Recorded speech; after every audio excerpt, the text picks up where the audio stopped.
In this video, we're going to continue looking at the quotient structure Z mod in Z, and we will actually show that it is a ring.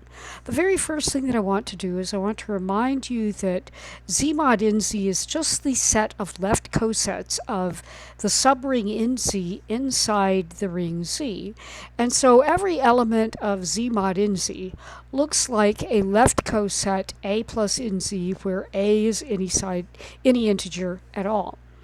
In the previous videos, we defined a plus by the addition of two cosets is just add their representatives together, and we defined a multiplication in the similar way. If we want to multiply two cosets, we simply multiply their representatives. And in this particular video, what we really want to do is we want to show that Z mod in Z under this plus and this times is indeed a ring.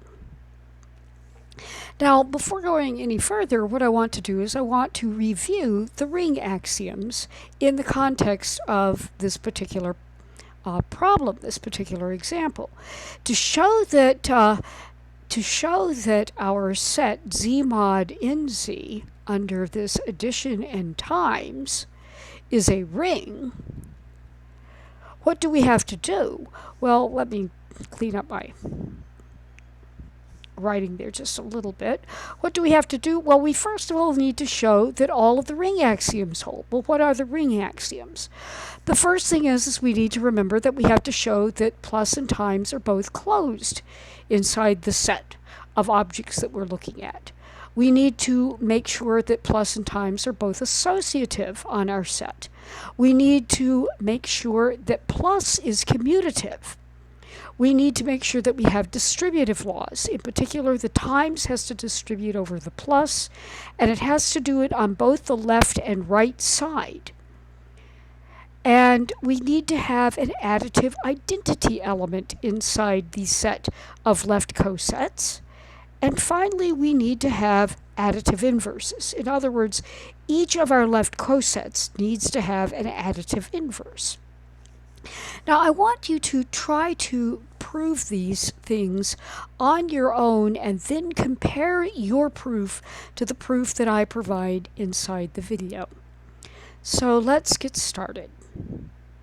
I'd like you to try and prove closure for addition and multiplication. So stop the video, try to do that, and then come back and restart the video. So hopefully you did that. Well, let's see. To prove closure, I have to pick two cosets, A plus in Z and B plus in Z, and then look at this. We get that the addition is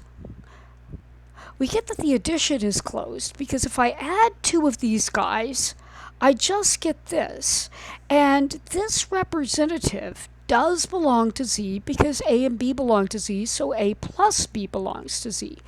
Similarly, when I multiply two left cosets together, I'm just multiplying their particular representatives, and I know that A times B is inside Z because A and B are integers, and hence I know that both the addition and the times on the set of left cosets are indeed closed.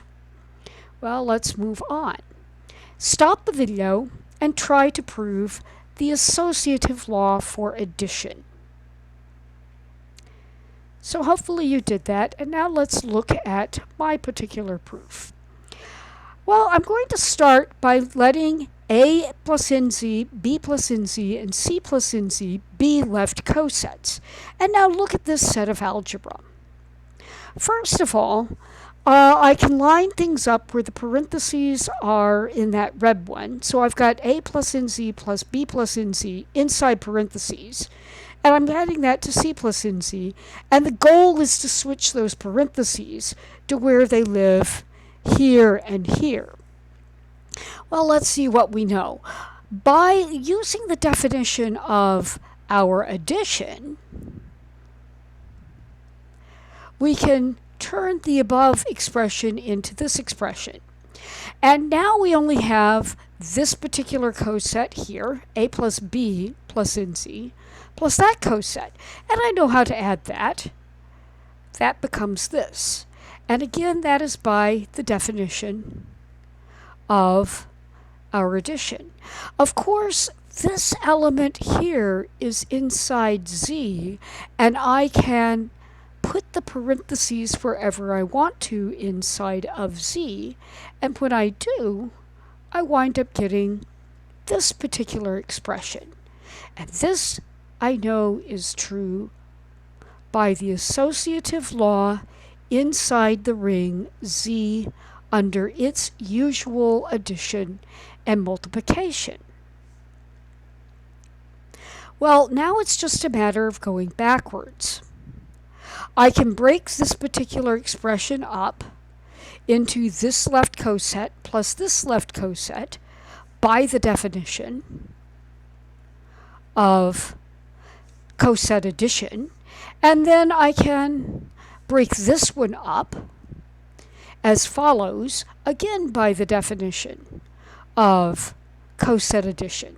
And the net result is that we have indeed moved the outside pair of parentheses from around those two elements to around these two elements, and we can say that plus is associative.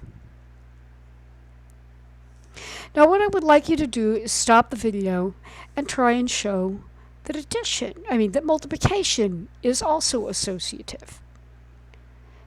So hopefully you did that, and hopefully you have been successful. I want to kind of very quickly do this. It's exactly the same proof.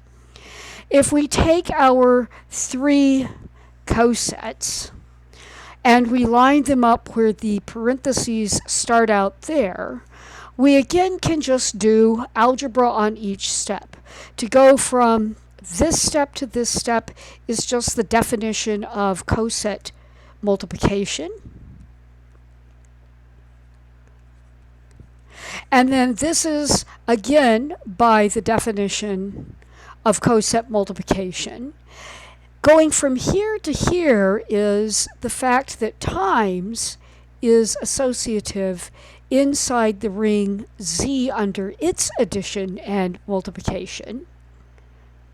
And then we again just use the definition of coset multiplication a couple more times, and we succeed in moving those parentheses from the first two terms to the last two terms, and at that point we can indeed say coset multiplication is associative. Well, let's move on. Now try to prove for yourself that addition is commutative. So stop the video and try and do that. This one is actually much easier than the previous one. If I look at two cosets, so here are my two cosets, we can do the computation as follows. Notice that when we add these two things together, we're just going to get this coset by the definition of coset addition, and then we can swap the order of a plus b to get b plus a, since plus is commutative inside the ring z. And this is an element in z. And of course, then we can break this coset apart this way by the definition of coset addition again. So this one was not very difficult. Moving on, the next thing I want you to do is try to prove the left distributive law. There's a lot of algebra involved in this one, but none of the algebra is difficult. And if you wind up proving the right distributive law, it's done the same way, and don't get too worried about that. So stop the video and try and do this one. So hopefully you've done that. Well, let's look at my particular proof, and I'll fill in the reasons. Again, what I notice is that I'm starting with three random left cosets that live inside z mod nz. And we string them together where we've got a plus nz times, and then you'll notice big parentheses with a sum in the middle. And what we basically do is we simply take care of the parentheses first, so that is by the definition of coset addition. Then we use the definition of coset multiplication to carry out the multiply, and so we now are left with this particular coset. Of course, this particular thing here is an integer, and so I can use the distributive law inside the set of integers to get to this step.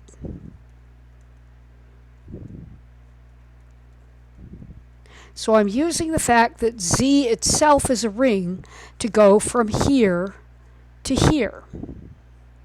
And then once I have that, it's a matter of breaking it up at that plus sign to here, and that's nothing more than the definition of coset addition again. And then we break up this one with a coset multiplication, and we break this one up with a coset multiplication. So this last step is by the definition of coset multiplication. And when we look at what we've done, we've taken this element here, and we've multiplied him by both of the elements inside the sum. And so we now do have a left distributive law.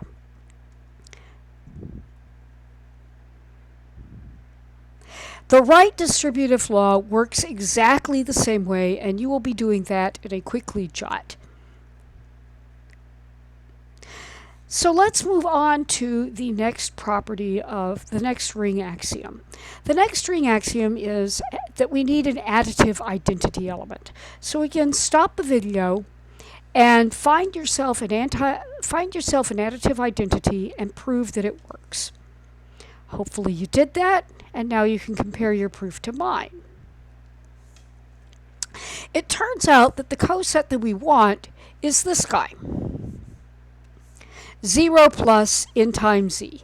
He's a perfectly good left coset, and if I add him to any other guy, we're going to get the other coset, and it works in both directions.